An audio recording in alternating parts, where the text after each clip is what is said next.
తులారాశి వారికి ఈ తెలుగు ఉగాది పండుగ దగ్గర నుంచి ఎలా ఉండబోతుందో ఈ వీడియోలో సవివరంగా సంపూర్ణంగా తెలుసుకుందాం.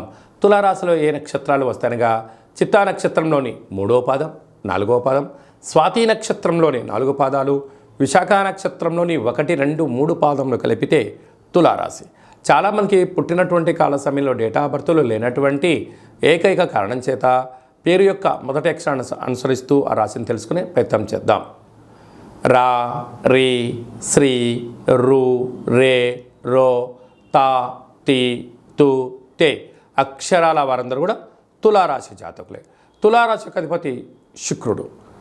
ఈ యొక్క ఉగాది పండుగ నుండి అనగా 9వ తారీఖు నుండి 15వ తారీఖు వరకు తులారాశిలో పుట్టినటువంటి వారందరూగా ముందస్తుగా జన్మదిన శుభాకాంక్షలు. గతంలో వివాహం చేసుకున్న వారికి వివాహ వార్షికోత్సవ శుభాకాంక్షలు. వీరికి పంచమ స్థానంలో కుజుడు మరి శని సంచార స్థితి, 6వ స్థానంలో రవి శుక్ర రాహు సంచార స్థితి, 7వ స్థానంలో బుధుడు గురు సంచార స్థితి, వ్యయంలో కేతు సంచార స్థితి ఉండడం వలన సున్నితమైన స్వభావం కలిగి వృత్తులలో, ఉద్యోగాల్లో, వ్యాపారంలో మకుటం లేని మహారాజులాగా మీరు ఎదగడానికి ఈ సంవత్సరం ఎంతో ఉపయోగపడుతుందని చెప్పి గమనించాలి. చిన్న చిన్న విషయాలకు ఆందోళన తగదు. పెద్ద పెద్ద సమస్యలు ఏదైనా వచ్చినప్పుడు మౌనంగా, ధ్యానంగా, ఏకాగ్రతగా ఆలోచించండి. మీ క్షేమాన్ని ఎవరైతే గురించి ఆలోచన చేస్తారో, లేకుంటే నిపుణుల యొక్క సలహాలు తీసుకొని మీరు చేసినట్లయితే, అలాంటి శిక్షణ మీరు పొందగలిగినట్లయితే అద్భుతమైన విజయం మీ సొంతం అవుతుంది.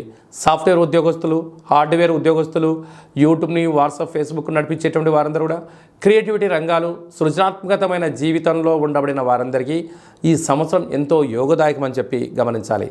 6వ స్థానంలో రాహు సంచారం చేయడం వలన రుణ సమస్యలు, రోగ సమస్యలు, అంతర్గతమైన, బహిర్గతమైన, శారీరక, మానసికమైన ఇబ్బందికి గురయ్యేటువంటి వారందరూ కూడా ఈ సంవత్సరం చేయాల్సిన ఏకైక రెమెడీ ఏమిటయ్యనగా, మీరు ఎంత బరువు అయితే ఉంటారో అంత బరువు కలిగినటువంటి ఉప్పును తులాభారంగా చేసుకొని ఆ ఉప్పుతో శివలింగాకారాన్ని తయారు చేసి, రాశాధిపతి యొక్క శుక్రుడు, 6వ స్థానంలో రాహు, ఈ యొక్క మూలమంత్రాన్ని రుద్రుడి యొక్క మంత్రంతో సంపుటీకరణ చేసి జలంతో అభిషేకం చేయడం వలన అనేక రకాల సమస్యలు తొలగిపోయి మీరు అనుకుంటున్న ఉన్నతమైన జీవితం మీ సొంతం అవుతుందని చెప్పి గమనించాలి.